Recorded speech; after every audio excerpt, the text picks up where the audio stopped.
René Descartes nació en La Haye, Turena, al sur de París, en 1596.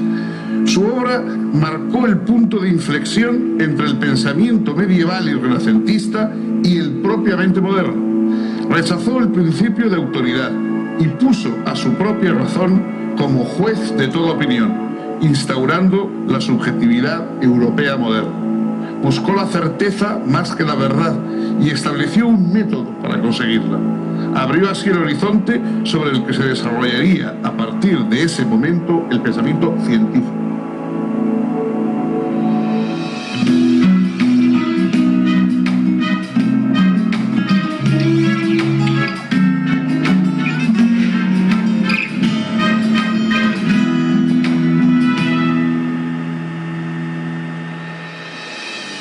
Bienvenidos a este momento de reflexión filosófica. Si preguntamos a cualquiera de los especialistas, incluso yo creo que de los no especialmente especialistas, quién es el padre de la filosofía moderna, es decir, quién marca el final de la filosofía antigua y de la filosofía medieval, quién nos introduce en el pensamiento propiamente moderno, el 99% de las respuestas serán el mismo nombre: René Descartes. René Descartes, o René Descartes, deberíamos decir con miedo a ser pedantes. René Descartes era y fue uno de los grandes talentos que ha habido en la humanidad para muchas cosas: para la matemática, para la ciencia, para la filosofía. Su aportación no ha sido probablemente concluyente, puesto que lo que hizo fue abrir caminos más que recorrerlos por completo. Su vocación primera era una vocación nacida de la matemática, de la geometría. Y ese gusto en la matemática y en la geometría tenemos la tranquilidad, digamos, de saber que estamos pisando terreno seguro. Cuando se dice que algo es matemáticamente exacto, matemáticamente cierto, tenemos pruebas que lo demuestran, pruebas que pueden aportarse, y por lo tanto no tenemos dudas respecto a si sabemos o no sabemos. Cuando estamos llegando a una conclusión, podemos estar seguros de que hemos llegado a la conclusión adecuada. Descartes se preguntó si esto era posible en todos los campos. Sabemos que existe la verdad, es decir, que habrá cosas, que habrá opiniones que corresponden mejor a la realidad que otras. Pero ¿cómo tener la certeza de que lo que nosotros creemos que es verdad lo es auténticamente? El problema no es solamente que exista la verdad, sino que nosotros podamos reconocerla, que en nuestro pensamiento podamos llegar a tener una visión, unas opiniones, unas doctrinas que respondan y que nos tranquilicen, dándonos la verdad de manera indiscutible. Esto fue lo que buscó Descartes a lo largo de su vida a través de Europa, desde sus reflexiones como un pensador privado. No fue un profesor, no tuvo cátedra, fue más bien una persona que vivió muy discretamente por miedo a despertar una atención peligrosa de la Inquisición, etc. Vivió pensando por sí mismo. El centro de Descartes es: no nos podemos fiar de las autoridades, no nos podemos fiar de la tradición, no nos podemos fiar de lo que nos cuentan. Tenemos que buscar la certeza a partir de lo que nosotros mismos podemos desarrollar. Ninguna de las opiniones establecidas, por venerables que sean, por respetables que sean quienes las sostienen, en sí mismo la autoridad de los demás no sirve. Tenemos que buscar por nosotros mismos. Los medievales se contentaban citando opiniones de Aristóteles y diciendo: lo dijo el maestro, lo dijo el filósofo, y eso les parecía un argumento suficiente.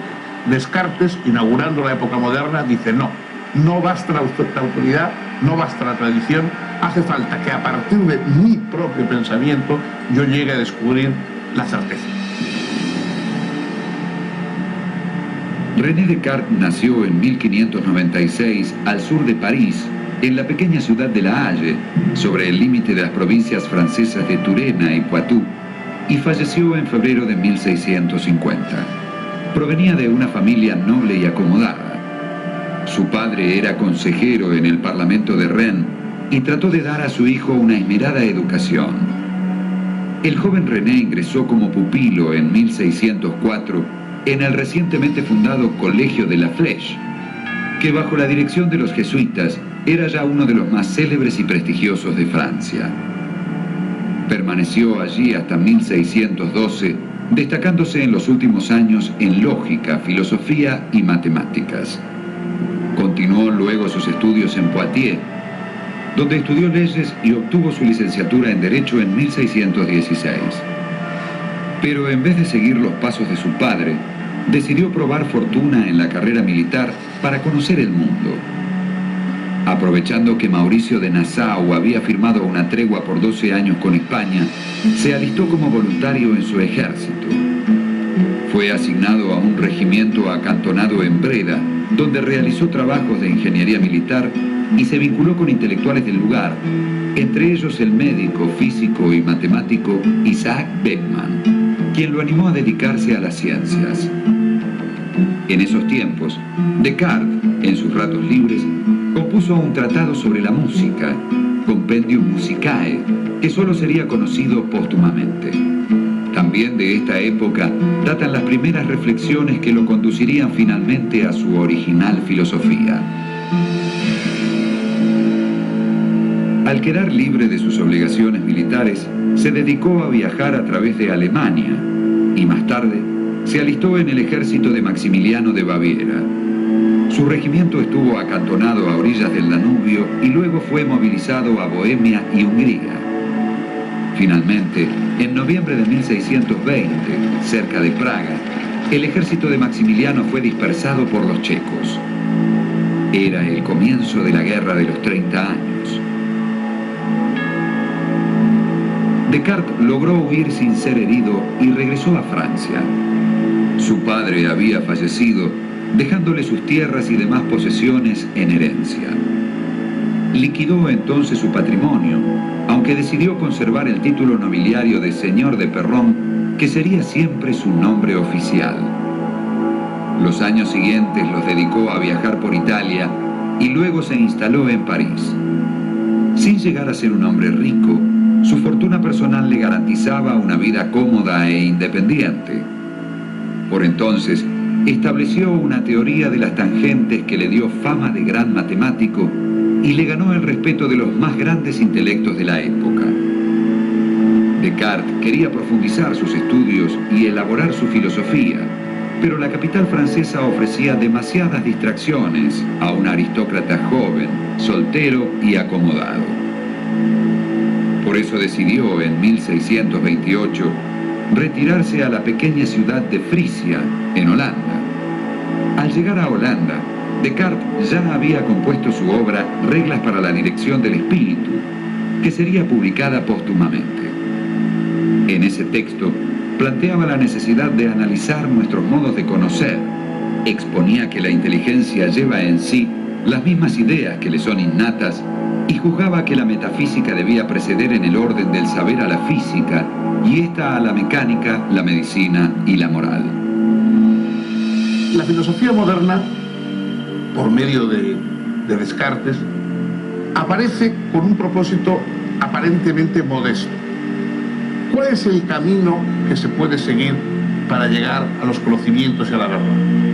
No empieza como otros filósofos estableciendo ya verdades, qué es el mundo, qué es el ser humano, qué es el alma, sino más bien estableciendo, intentando buscar, tantear un camino para llegar a conclusiones fiables.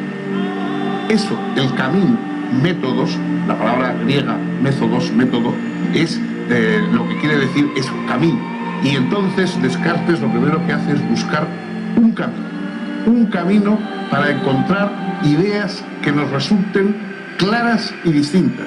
Es decir, no esas ideas que están confusas, que más o menos aceptamos al tuntún, sin ver claramente, sino fijémonos realmente en qué ideas estamos destacando, qué ideas podemos precisar, qué ideas podemos manejar de manera fiable. Ese es el comienzo. Y entonces Descartes, que estaba reflexionando sobre muchos temas, sobre temas físicos, sobre temas astronómicos, sobre temas matemáticos, por supuesto, organiza un discurso del método, es decir, organiza un planteamiento de cómo puede llegarse a encontrar la verdad. Mejor dicho, ¿cómo podemos llegar nosotros a estar seguros de que hemos encontrado la verdad? Y así comienza esa célebre anécdota, una de las más célebres de la historia de la filosofía, de Descartes sentado junto a una estufa. Mejor, él dice dentro, porque entonces las estufas eran una especie de lugar cerrado en torno a un fuego central. Está durante una de sus campañas militares, estaba ahí sentado junto a esa estufa y empieza a dar vueltas y a decir, bueno, ¿cuál puede ser la seguridad? ¿Qué seguridad puedo tener yo de algo? Puedo dudar de lo que me han dicho. Puedo dudar de lo que veo y de lo que toco, puesto que existen los espejismos y existen las alucinaciones. Si puedo dudar de todo, ¿de qué puedo estar seguro? De la única cosa que puedo estar seguro, llega a la conclusión Descartes, es de mi duda misma, de que yo estoy aquí dudando y que si dudo, existo. Si dudo, tengo unas capacidades intelectuales y de esa certeza paradójica, la certeza de la duda, nace el pensamiento moderno.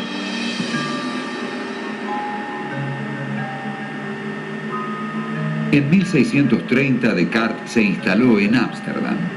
Se vinculó allí con médicos, matemáticos, teólogos y físicos. Por esta época inventó una máquina destinada a tallar lentes que aumentó su renombre. Comenzó a trabajar entonces en un tratado al que, en un primer momento, dio el título de la luz y que después llamó, más ambiciosamente, del mundo. En esta obra Descartes planteaba que la realidad material estaba constituida por el espacio, la figura, en el sentido de las figuras geométricas, y el movimiento. La sola consideración de estos elementos bastaba para explicar todos los fenómenos físicos, explicables exclusivamente por causas mecánicas. No aparecían en su planteo las argumentaciones finalistas o teleológicas que tan importantes eran para sus predecesores. Al limitarse estrictamente a explicaciones de tipo mecanicista, Descartes estaba asentando nada menos que el principio fundamental de la ciencia moderna. En 1633 tenía su trabajo terminado, pero la condena de Galileo por la Inquisición lo disuadió de publicarlo. Entonces decidió dar a conocer, en cambio, algunos trabajos específicos. Eligió para ello, en primer lugar, una dióptrica, que exponía una teoría general de las lentes y de la refracción de los rayos luminosos.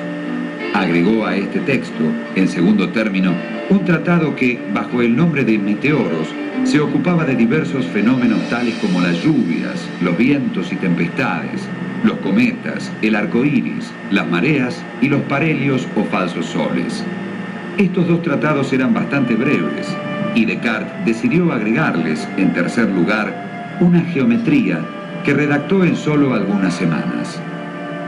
La geometría fundó el álgebra moderna, impuso una nueva notación que se sigue empleando actualmente, inventó las coordenadas algebraicas, creando así la geometría analítica, y como si todo eso fuera poco, presentó una teoría general de las ecuaciones.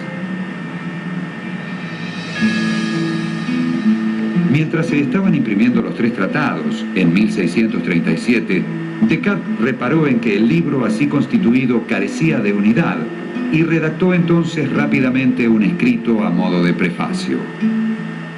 En ese texto pretendía hacer entender al lector que los tres tratados eran en el fondo ensayos o comprobaciones de un mismo método aplicable a las distintas ciencias.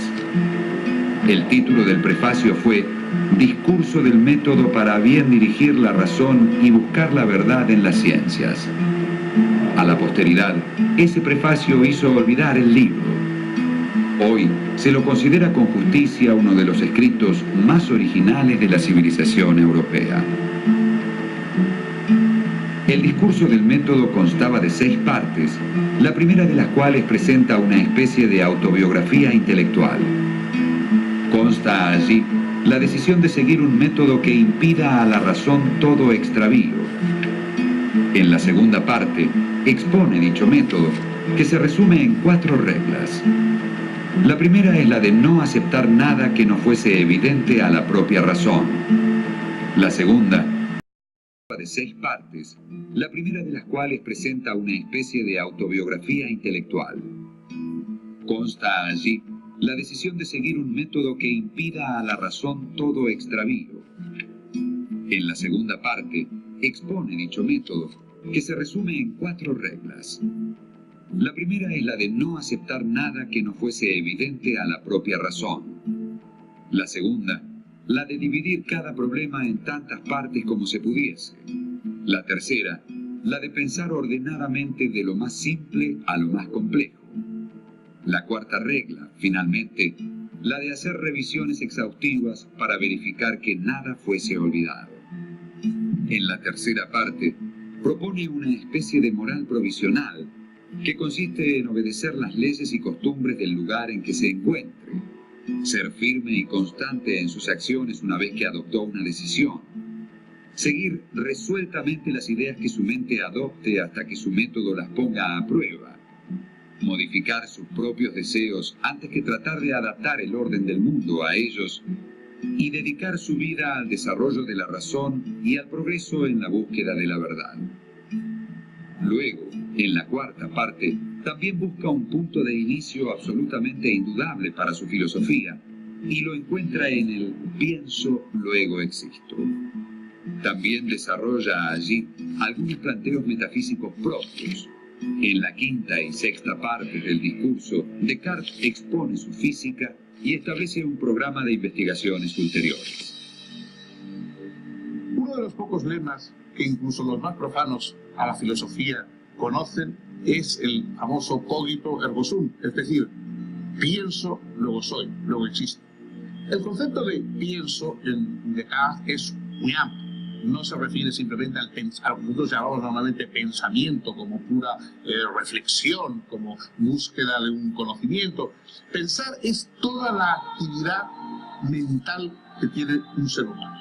Es decir, la duda, la vacilación, la certeza, incluso los sentimientos como la alegría, el reconocimiento, todo lo que forma la vida, digamos, espiritual, intelectual de alguien, todo eso entra más o menos en la amplísima concepción de lo que es el hombre. Y lo que simplemente dice Descartes es: veo o noto que existo. Noto que existo porque si estoy equivocándome, existo, porque no puede uno equivocarse sin existir. Si estoy dudando, existo. Si estoy perplejo, existo. Es decir, cualquiera de los movimientos intelectuales, anímicos, espirituales, lleva a la conclusión de que al menos eso existe. Y a partir de esa certeza va desarrollando las demás. Claro, pudiera ser que hubiera, dice él, una hipótesis más o menos siniestra, un genio maligno, es decir, que hubiera alguien que estuviera permanentemente engañándome, permanentemente lanzando alucinaciones sobre mí, mostrándome apariencias falsas, etc. Pero lo que no puede impedir es que yo siga a través de todo eso existiendo.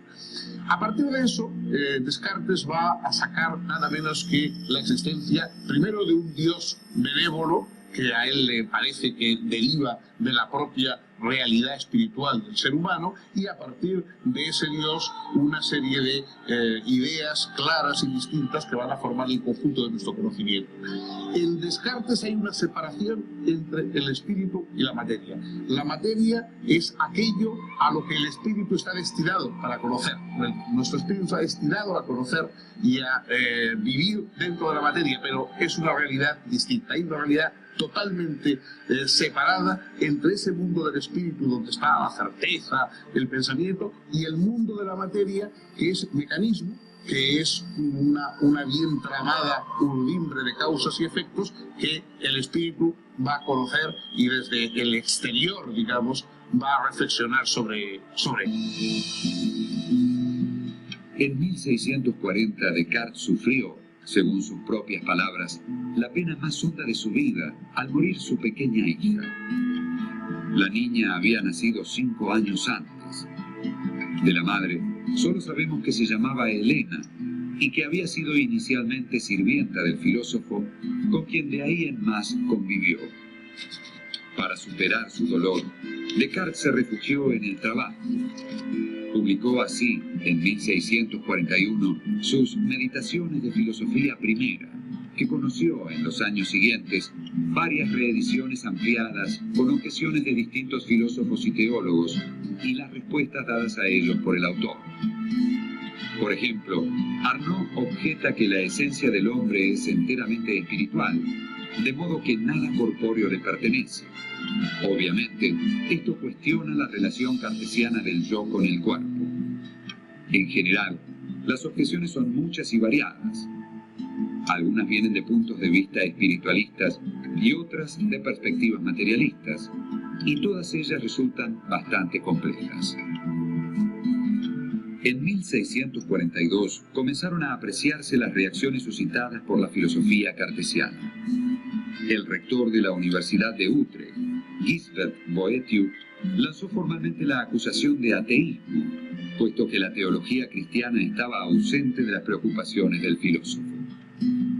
El Dios cuya existencia resultaba probada en las argumentaciones del discurso del método era así un ser perfecto, un príncipe soberano, pero no parecía identificarse necesariamente con el Dios bíblico.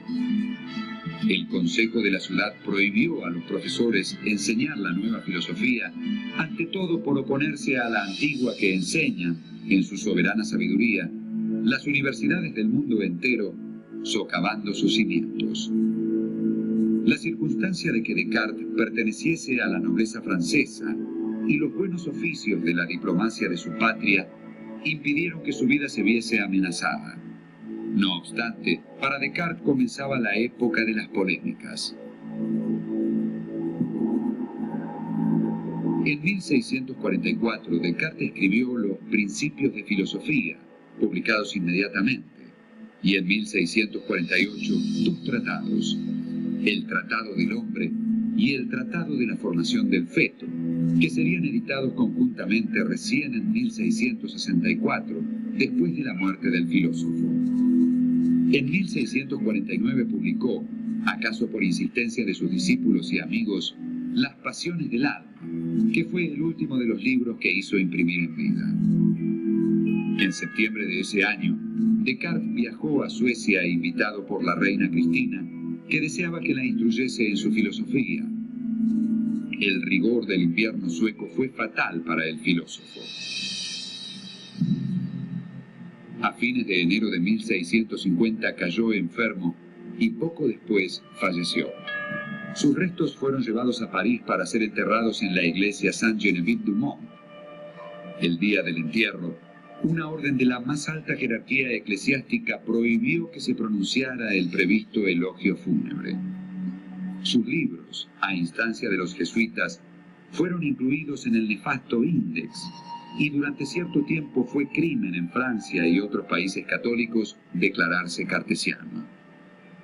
Sin embargo, pronto fueron publicándose también aquellas obras del filósofo que éste había mantenido inéditas: el Tratado del Hombre, el Mundo o Tratado de la Luz, las reglas para la dirección del espíritu y la correspondencia, en la que recopilaba las cartas que había intercambiado con importantes personajes de su tiempo, entre ellos el padre Mersenne y la princesa Elizabeth de Bohemia. René Descartes pasa, como hemos dicho, por ser el padre de la filosofía moderna y contemporánea. Es decir, aquel que convierte la subjetividad humana en el baremo de lo que es real y no es real, de lo que es verdadero y no es verdadero. Ese baremo que antes estaba en la divinidad o en la tradición o en la autoridad de los antiguos, él la lleva a la subjetividad. Es nuestra subjetividad, es decir, esa comprensión que tenemos de nuestro movimiento espiritual, de nuestras dudas, pero también de nuestra búsqueda de la verdad, etc. Es esa subjetividad la que va a establecer lo que verdaderamente existe y no existe, es y no es verdadero y no es verdadero. Esto es duradero. A partir de ese descubrimiento, efectivamente, todo va a nacer el idealismo, va a nacer la búsqueda de la ciencia en el sentido moderno del término. Obviamente, todo parte de Descartes.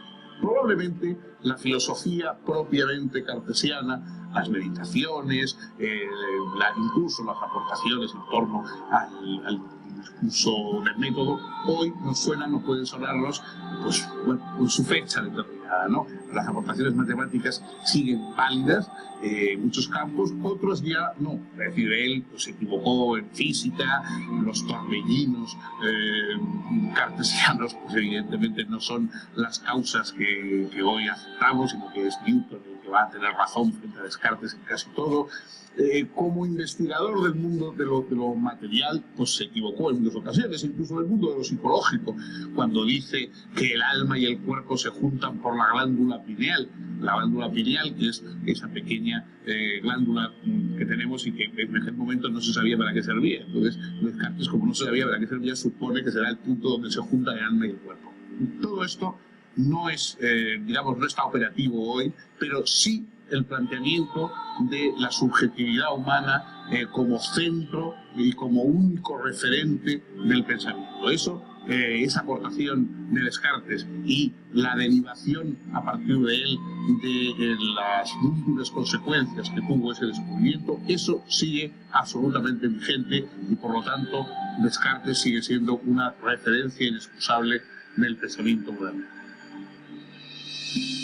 La obra de Descartes señala el momento en que el hombre europeo abandonó el criterio de autoridad y abrazó el ideal de la razón. A partir de él, ya la verdad de las cosas no está en las cosas, sino en la razón. El descubrimiento de Descartes fue el de la subjetividad moderna, que confía en sus solas fuerzas, porque ellas son las fuerzas de la razón. Pues bien, hasta aquí hemos llegado hoy. Si tienen ustedes la amabilidad el próximo día de acompañarnos, seguiremos un paso más por el método, por el camino del pensamiento occidental.